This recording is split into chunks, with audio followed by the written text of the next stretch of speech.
Hello friends, good morning, Jai Shri Krishna, જય દ્વારકાધીશ. કેમ છો બધા? મજામાં ને? તો સ્વાગત છે તમારું આજના એક નવા વિડીયોમાં. અને અત્યારે જો 9:30 જેવો ટાઈમ થઈ ગયો છે અને ઘરનું થોડું ઘણું કામ થયું છે અને બાકી છે અને એવું છે.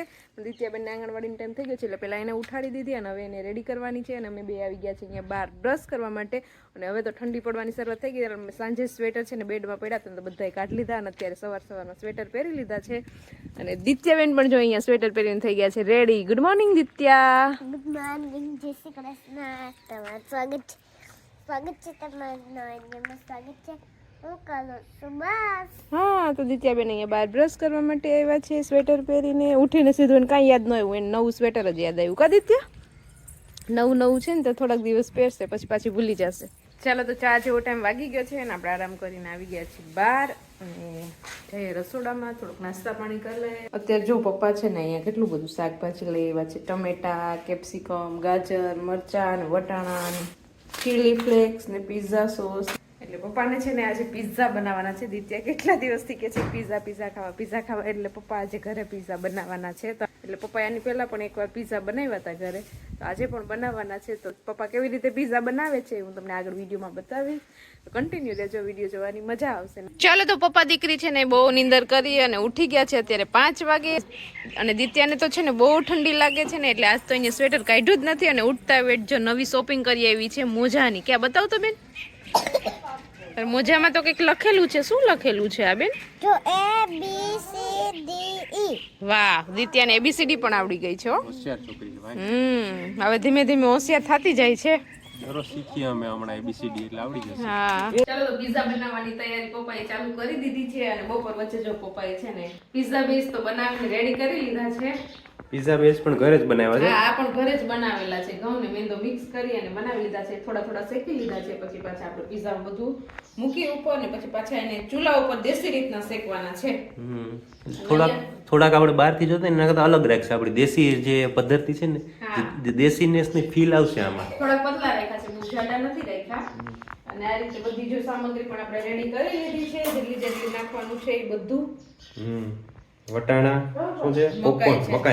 મકાઈ, ટમેટા, ગાજર, પછી આ કેપ્સિકમ, પછી આ ચીઝ, પછી આ બધું પિઝાના સોસ, ચીલી ફ્લેક્સ એ બધું રેડી કરી લીધું છે. હવે ધીમે ધીમે બધું કટિંગ કરવાનું છે. પછી આપણે દેશી રીતનો ચૂલા ઉપર કેવી રીતે બનાવીને તમને આગળ વિડીયોમાં બતાવશું. જોજો, મજા આવશે તમને જોવાની. જો આપણે છે ને અહીંયા દેશી રીતથી પિઝા બનાવવાની શરૂઆત કરી દીધી છે. જો અહીંયા એટલા બધા માણસો પિઝા બને છે એ જોવા માટે આવી ગયા છે. અને મેન શેફ છે આજે પપ્પા, બરોબર? એ આજે બધું બનાવવાના છે. પપ્પા બનાવવાના, બધા ખાવા તો ત્યાં ઊભા. હા, બધા ખાવા માટે એટલા માણસો ઊભા છે અહીં લાઈનમાં. અહીંયા બધું મસ્ત મજાનું કટિંગ કરી લીધું છે, બધી શાકભાજી. પછી મીઠું મૂકી દીધું છે ને એમાં આપણે દેશી રીતના પિઝા શેકવાના છે. કઈ રીતે કરે આપણે જોઈએ. હા, એટલે અમને તો ખબર નથી કઈ રીતના કરે. પપ્પા બનાવવાના છે. હું જો આ સેટઅપ તમને સમજાવી દઉં. આ આપણો ચૂલો છે. ચૂલાની ઉપર આ બકડિયું મૂક્યું છે. બકડિયાની અંદર મીઠું છે ને મીઠાની અંદર તાર છે. આ એ છબલું, એની ઉપર આ તાર મૂકેલ છે. તારની ઉપર હું મૂકવાનું છે આગળ જો હું.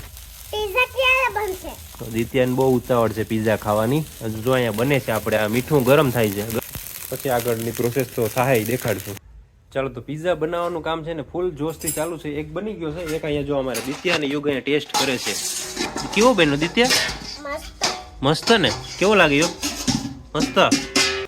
પછી છે ને અમે જો આ નીચેનું આ છબલું છે ને બકડ્યું છે ને બદલાઈને ઓલું નાનું પડતું હતું એટલે ઉપરનું મોટું રાખી દીધું. અને જો અહીંયા જો પિઝા બનવાનો બધા એક ટેસ્ટ કરે છે. બધાને થોડા સારા લાગ્યા છે. હજુ પેલો પીઝો હતો થોડોક ઓલો થયો છે. અમે બીજામાં ચેન્જીસ કરી અને એ પ્રમાણે અમે કસ્ટમાઇઝ પિઝા બનાવવાના છે. હવે જો અહીં તમને પહેલેથી રેસીપી દેખાડી દઈએ પિઝાની, બરોબર? આ જલપા બનાવતી જાય છે. દેખાડી દે શું કરવાનું. આમાં છે ને ભરતી જાઉં છું પિઝામાં. હા, પિઝાનો જે સોસ એ તો એ લગાવી દીધો. પછી ઉપર બધા આ વેજીટેબલ્સ કટ કરેલા છે એ બધા લગાવી દઉં છું એક પછી એક. તો પિઝાનો બેઝ છે ને એ પણ આપણે ઘરે જ બનાવેલ છે. એવું બહારથી નથી લઈ આવેલ.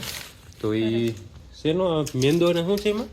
ઘઉંનો લોટ, મેંદો. હા, તો ઘઉંનો લોટ અને મેંદો એ બે મિક્સ કરીને બનાવેલ છે. આ બેકિંગ સોડા નાખવાનો, બેકિંગ પાવડર, હા, દહીં બરોબર.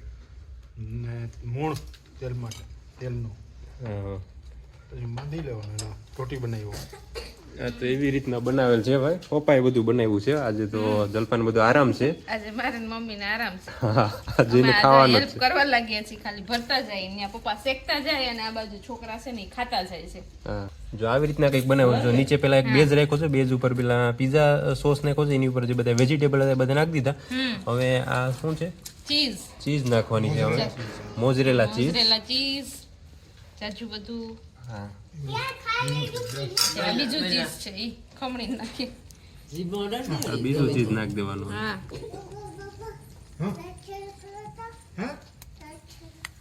પછી આપણે અહીંયા જો દેશી ચૂલા ઉપર કર્યું છે શેકવાનું, ઓવન બનાવ્યું છે આપણે દેશી ઓવન. દેશી ઓવન છે આપણા. હા, પછી એક આ દિવસ શેકાઈ જાય પછી આનું વારા પછી શેકતા જાઉં ને અહીંયા જમી લેશું.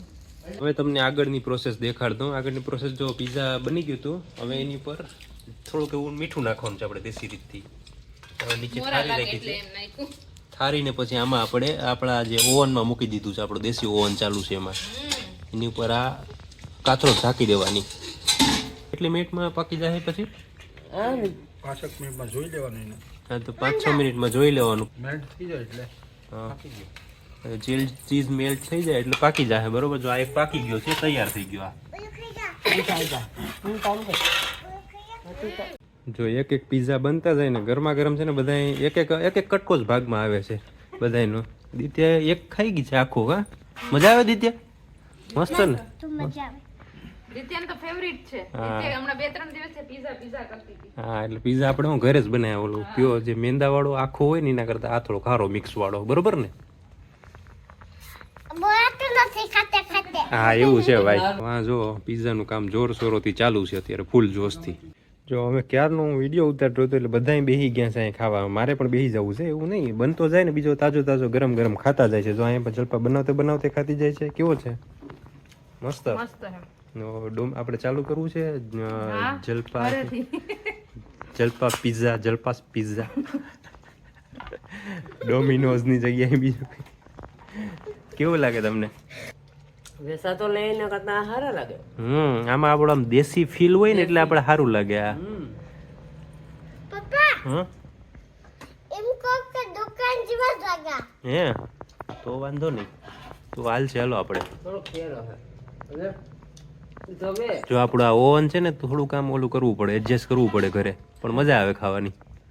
ચાલો, જો તો બધાએ ખાઈ લીધું છે. આ બધા હજુ ખાઈ છે, બનતા જાય ને એક એક કટકો ભાગમાં આવતું જાય છે. અને હું પણ ફાઇનલી બેસી ગયો છે ને મેં એક પીઝો આખો ખાઈ લીધો છે, એક પીઝા. ને હવે એકમાંથી બીજો કટકા લીધા છે.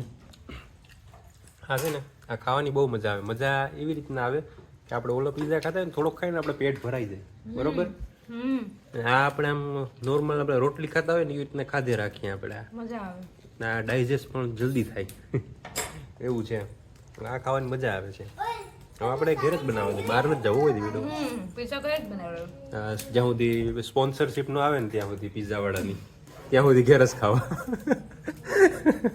ચાલ, તો 8:30 જેવો ટાઈમ થઈ ગયો છે અને અડધા લોકોએ જમી લીધું છે ને જે અડધા લોકો બાકી છે. પણ પીઝા એટલા મસ્ત બન્યા હતા ને કે આપણે પીઝા બેઝ જેટલા બનાવ્યા હતા ને બધા પૂરા થઈ ગયા, બધા ખવાઈ ગયા છે. એટલે આપણે પીઝા બેઝ બનાવવાનું પાછું ચાલુ કરી દીધું છે. જો અહીંયા પાછો મેં લોટ બાંધી લીધો છે બેઝ બનાવવા માટે ને અહીંયા જો આપણું બેઝ છે ને થોડું આપણે લોટીમાં શેકીએ છીએ. થોડું શેકાઈ જાય ને એટલે દેશી ઓવનમાં પછી પાછું પીઝા શેકવા જશે. એટલે એવું બધું છે. મમ્મીએ દિત્યાએ નરેશને બધા જમી લીધું છે, હું ને પપ્પા બે બાકી છીએ. તો ફટાફટ હું પીઝા બેઝ બનાવી લઉં ને પછી જમવા બેસી જઈએ. અને બહાર જો આપણે પીઝા ખાવા જઈએ ને તો અહીંયા આપણે એની સાથે સોડા આપે, પેપ્સી આપે, થમ્સઅપ આપે, એવું હોય છે. અને અહીંયા આપણે છાશ પી શકીએ પીઝા સાથે. હજી મારે પિઝા ખાવાનું છે, જમવા બેઠા. હા, તો હજુ દિત્યાને પીઝા ખાવાના છે. કેટલા ખાઈ લીધા ને હજુ જમવા બેસ્યા નહીં, બધા જમી લીધા. દિત્યાને એમ કે આ રસોડામાં બેસે ને ત્યારે જ જમવા બેસતા હોય છે. ત્યાં પણ જમી શકીએ આપણે. પાપા મેં પિઝા ખાવા. જો દિત્યાને પીઝા ખાવા હતા હજુ બને છે, તાર મારે બનાવીને રાખ દે, હું પાછો ગરમ કરીને ખાઈ લેજે. અને આપણે આગળ જ્યારે ઓળાનો વિડીયો બનાવ્યો હતો ત્યારે આપણે કીધું હતું કે હવે તમે કઈ રેસીપી જોવા માંગો છો. ત્યારે ઘણાની કોમેન્ટ આવી હતી કે તમે ઘરે પીઝા બનાવો. તો આપણે આજે છે ને બધા વ્યુઅર્સનું માન રાખીને જેને કીધું હતું કોમેન્ટ કરી હતી ને એનું માન રાખી અને આપણે આજે જો ઘરે દેશી રીતના પીઝા બનાવી લીધા છે અને ખાઈ પણ લીધા છે ને બહુ મસ્ત બન્યા છે પીઝા. નેક્સ્ટ આપણે કંઈક હવે બીજી દેશી રીતના રસોઈ બનાવશું. બરોબર, બનાવશું આપણે બધું ચૂલા ઉપર જ. આપણે પીઝા કેમ આજે ચૂલા ઉપર બનાવ્યા એવી રીતે. આપણે પાસે બધી સુવિધા છે ગામમાં એટલા માટે. ચાલો જો તો બધાએ જમી લીધું છે બધું અહીંયા આપણું ઓવન હતું એ બધું હકેલાઈ ગયું છે બરોબર ને આ હવે બધાએ ખાઈ લીધા તો જલપાન દિત્ય પાછા બે ત્રીજી વાર ત્યારે ચડ્યો ને ત્યારે એક બટકું ચાય આ એક એક બટકો દર પીઝામાંથી એક એક બટકો ખાધી ગઈ એટલે ના 8 ના ના ના એટલે ટોટલ 8 કટકા ખવાણા બરોબર ને યુ? એટલે ને પછી પાછા જે પીઝા ઘટ્યા હતા બનાવ્યા પાછા ખાધા અહીંયા એટલે બેઝ પૂરા થઈ ગયા હતા એટલે પાછા બેઝ બનાવ્યા એટલે હું પાછળ રહી ગઈ તો મારી સાથે દિત્યા જો સથવારો કરાવવા બેન બેસી ગયા છે દિત્યાને તો આજે એટલા પીઝા ભાવ્યા ને કે મોટો માણસ ખાઈ લે ને એટલા અહીંયા જ ખાઈ લીધા છે હવે રેવા દે ત્યાં હવે ના પાડવી પડે કે દિત્યા હવે તું પીઝા રેવા દે મોડેકથી હું તને પાછા બનાવી દઈ દિત્યા બેન હવે કાલ હા હા હા અટાણે 3 વાગે પાછા ખાજે પચી જાય પછી ખવાય પાછા હવે થોડીક વાર વોકિંગ કરો જાવ તો ચાલો હવે આ છેલ્લો પીઝો છે મારો તો ફટાફટ નો ફિનિશ કરી જાવ અને પછી આપણે બધું કામ બાકી છે એ પૂરું કરીએ પછી કામ બાકી નહીં પછી તારે 2 કલાક વોકિંગ કરવું પડશે બરોબર કાંઈ નહીં, આમાં કઈ ન નડે આપણા ઘઉંનો લોટ વધારે નાખે છે આમાં એટલે મેંદો હોય તો વધારે વોકિંગ કરવું પડે ચાલો તો 13 જેવો ટાઈમ વાગી ગયો છે ને આવી ગયા છીએ રૂમમાં અને આજે તો પીઝા ખાવાની બહુ જ મજા આવી ગઈ હતી અને હવે વિડીયોને પણ અહીંયા એન્ડ કરી દઈએ તો તમને આજનો મારો આ વિડીયો કેવો લાગ્યો કોમેન્ટ કરજો લાઈક કરજો શેર કરજો અને જો ચેનલમાં ન હોય તો સબસ્ક્રાઈબ કરજો આવતીકાલે મળીશું નવા વિડીયો સાથે ત્યાં સુધી બાય ગુડ નાઇટ